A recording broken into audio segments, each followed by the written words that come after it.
Dear viewers, Gobindaganj ঘোড়াঘাট Kamdia বাজারের পরেই ঠিক পাগলা বাজারের পাশেই জনাব মোহাম্মদ দেলোয়ার হোসেন ভাইয়ের একটি রিনফোর্স মেশনারি স্ট্রাকচার নির্মাণ করা হচ্ছে আমাদের ইসিপি কংক্রিট ফলকগুলো দিয়ে। আপনারা এই যে দেখুন, এই ভবনটি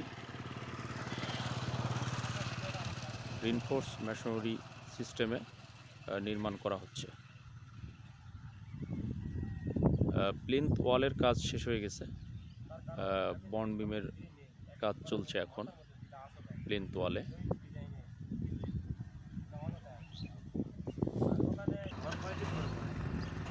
ছোট পরিসরে এই ভবনটি নির্মাণ করা হচ্ছে। মোটামুটি 750 স্কোয়ার ফিটের একটি ভবন। এই ভবনটির নির্মাণ ব্যয় 7.5 লক্ষ টাকা। আপনারা চাইলে এ ধরনের ডুপ্লেক্স বাড়িগুলো ছোট পরিসরে 7.5-8 লাখ টাকার ভিতরে নির্মাণ করতে পারবেন কংক্রিট ফলক দিয়ে।